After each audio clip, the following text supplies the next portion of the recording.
नमस्कार दोस्तों, आज हम लोग प्राचीन भारत के प्रमुख संवत के बारे में चर्चा करेंगे। तो सबसे पहला आता है विक्रम संवत। इसकी तिथि है 57 ईसा पूर्व। इस संवत को किसने चलाया, इसको लेकर के इतिहासकारों में मतभेद है। विक्रम संवत का आरंभ 57 ईसा पूर्व में हुआ। इतिहासकारों के एक पक्ष की मान्यता है कि विक्रम संवत का आरंभ उज्जैन के शासक विक्रमादित्य द्वारा शकों पर विजय प्राप्त करने के बाद चलाया गया।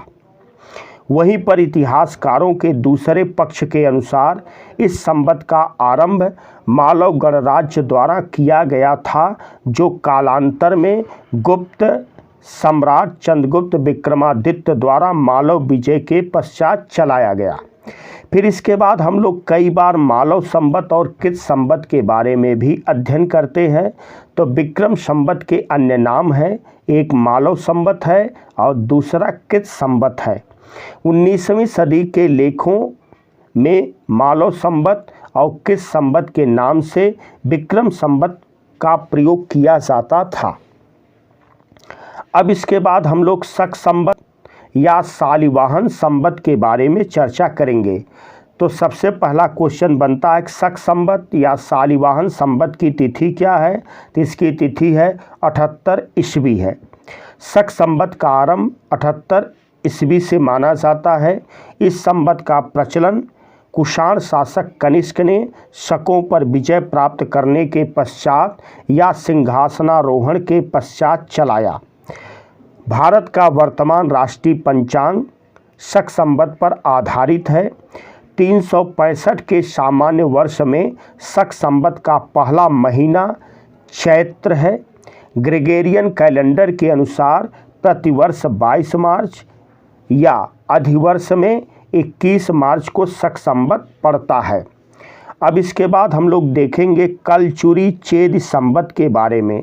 तो कलचुरी चेद संवत की तिथि क्या है। 248 से 249 ईस्वी। तो यह संवत इस तिथि के बीच चलाया गया।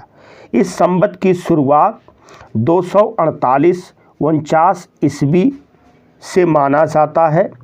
पश्चिमी भारत के आमिर नरेश ईश्वर सेन द्वारा यह संवत चलाया गया। मध्य प्रदेश तथा उत्तर प्रदेश के कलचुरी शासकों द्वारा उनके लेखों में इसी संवत का प्रयोग किया जाता था। अब इसके बाद हम लोग देखते हैं गुप्त संवत के बारे में। तो गुप्त संवत की तिथि है 319 ईस्वी है। गुप्त संवत को गुप्त वंश के शासक चंद्रगुप्त प्रथम ने 319 ईस्वी में चलाया।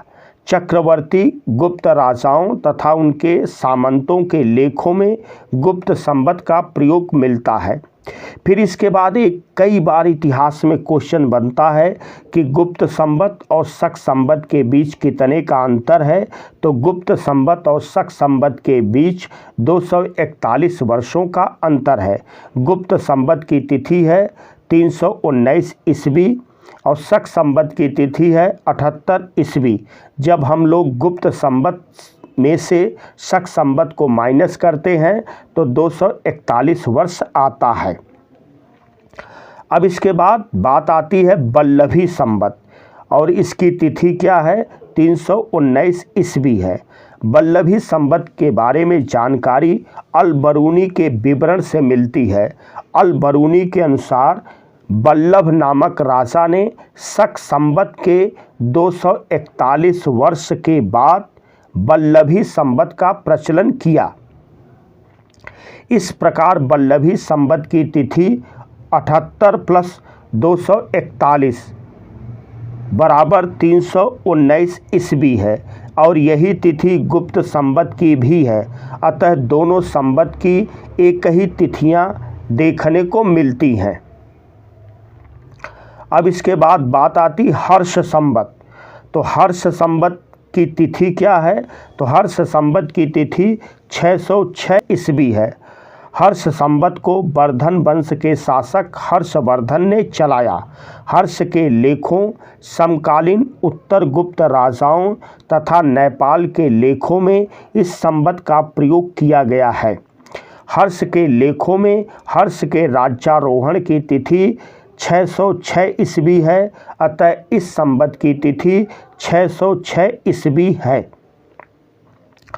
लक्ष्मण संवत, तो लक्ष्मण संवत को सेन वंश के शासक लक्ष्मण सेन ने चलाया। तो वीडियो को अधिक से अधिक लाइक करें, शेयर करें और जो लोग सब्सक्राइब नहीं किए चैनल को सब्सक्राइब करें। जय हिंद।